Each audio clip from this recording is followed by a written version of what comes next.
शांति। आज 21 मई 2024 के महावाक्यों में मनन चिंतन में प्यारे बाप दादा ने कहा कि मीठे बच्चे, शिव बाबा वंडरफुल बाप, टीचर और सदगुरु हैं। वंडरफुल इसलिए कि शिव बाबा का ना तो कोई बाप है, ना कोई टीचर से वो पढ़ते हैं, ना ही उनका कोई सदगुरु है। कितनी वंडरफुल बात है कि कोई भी नहीं है उनके ऊपर, और ऑलमाइटी अथॉरिटी भी हैं, ज्ञान का सागर भी हैं। बल्कि महिमा तो जितनी की जाए उतनी कम है, और वही सर्वोच्च है।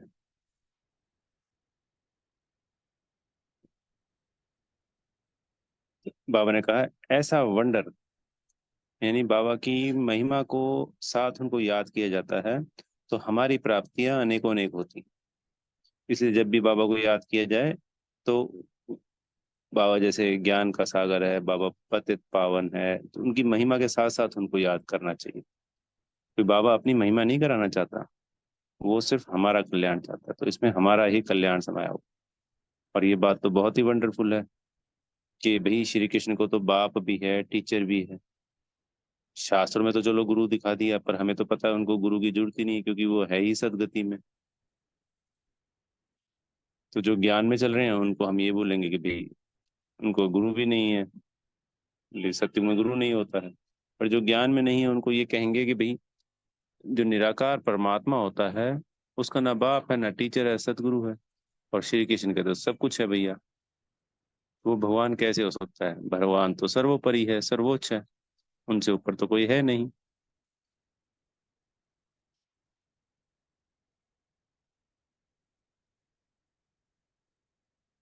तो ऐसे वंडरफुल बातें याद कर करके मीठे मीठे बाबा को याद करना।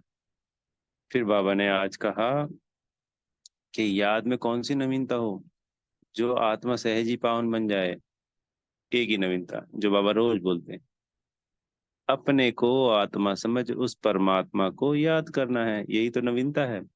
अब तक भगवान को कैसे याद कर रहे थे? स्वयं को भी देह समझा हुआ था, और पर भगवान को भी देह समझा हुआ था, देहधारी। तो दोनों ही रॉन्ग हो गया। अब अगर अपने को देह समझकर उस परमात्मा को याद करते हैं तो ये भी रॉन्ग। रॉन्ग से तात्पर्य ये है कि प्राप्तियां पूरी नहीं होंगी, क्योंकि मुख से हम बाबा या मन से वैसे बाबा कहें शरीरधारी बनकर, तो उसका एवजा प्राप्ति तो होगी होगी, पर वो बहुत कम होगी, ना के बराबर होगी। क्योंकि विकर्म तो दग्ध होंगे ही नहीं सकते उसमें।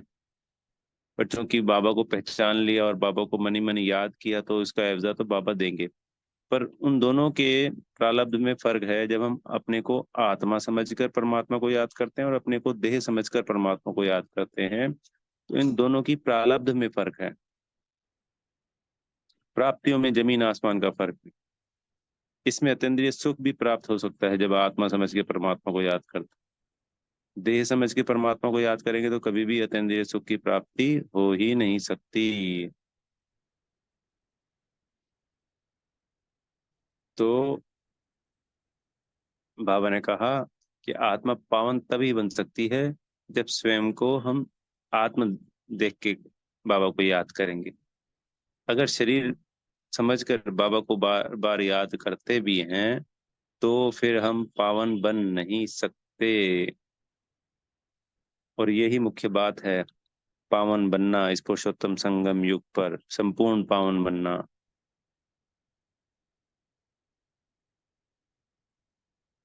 तभी तो बाबा हमें खान पान की धारणाएं भी कराते हैं, क्योंकि जैसे जैसे आत्माएं भी स्वयं पावन बनती चली जाती है तो इस देह में भी परिवर्तन आना शुरू हो जाता है। ये भी जो पांच तत्वों की देह है, ये भी तमो प्रधानता से तमो, रजो और सतो तक भी जा सकती है।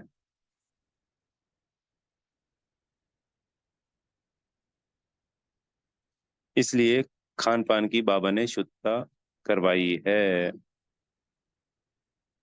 क्योंकि ऐसा नहीं हो सकता कि आत्मा तो रजो और सतो तक चली गई और ये देह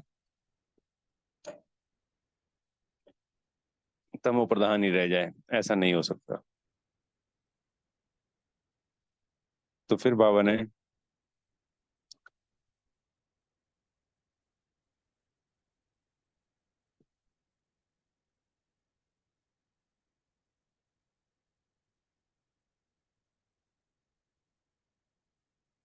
ऐसा कोई संसार में, बाबा ने कहा कि ऐसा कोई भी संसार में मनुष्य नहीं है जिसका बाप टीचर और गुरु ना हो, सिवाय एक शिव बाबा के।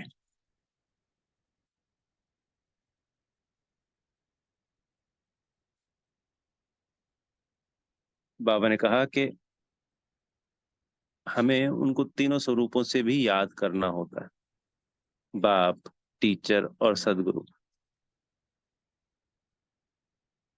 हम ज्यादातर सभी बाबा शब्द से, बाबा के संबंध से ही याद करते हैं, पर नहीं, कभी टीचर के संबंध से और कभी सदगुरु जी के संबंध से भी हमें उनको याद करना है।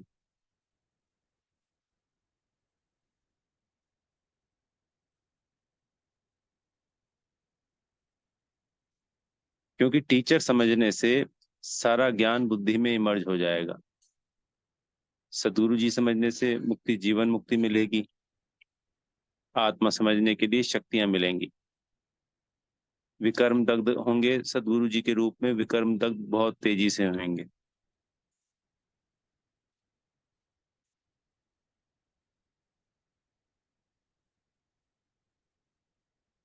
क्योंकि यह तीनों संबंध मुख्य हैं।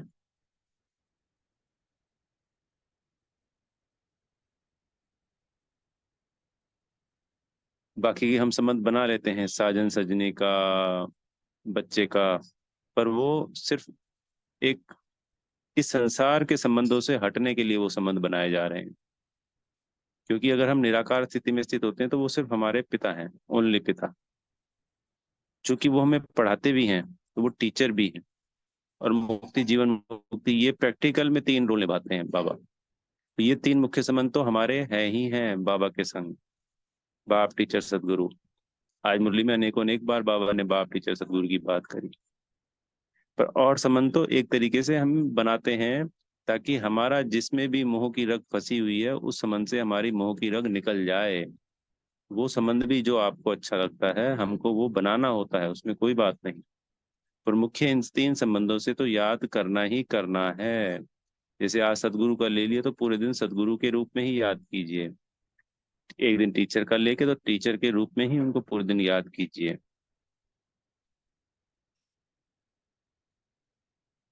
फिर बाबा ने एक बहुत वंडरफुल बात बताई कि संसार में जो हद के नाटक होते हैं उसमें सब यही सोचते हैं कि हम भी मनुष्य समझते थे और जो नाटक कर रहा है वो भी मनुष्य है। पर इस बेहद के नाटक में तो कौन रोल निभाता है? शरीर नहीं निभाता है, आत्मा निभाती है। क्योंकि आत्मा को अलग अलग तरासी चोले बदलने पड़ते हैं, मैक्सिमम तरासी चौरासी, और मिनिमम एक तो है ही है। वो आत्मा धारण कर रही है। आत्मा एक शरीर छोड़ दूसरा शरीर धारण कर रही है। हद में तो एक ही आत्मा जो एक शरीर धारण किए हुए है वो अनेकों अनेक रोल निभा रही है। तो वहां पे क्या सोचते हैं कि हम भी मनुष्य और ये भी मनुष्य ही रोल निभा रहा है। और इस बेहद के नाटक में जब बाबा हमको ज्ञान देते हैं तो फिर बताते हैं कि ये रोल कौन निभा रहा है। मैं आत्मा निभा रही हूँ, क्योंकि यही सत्य है।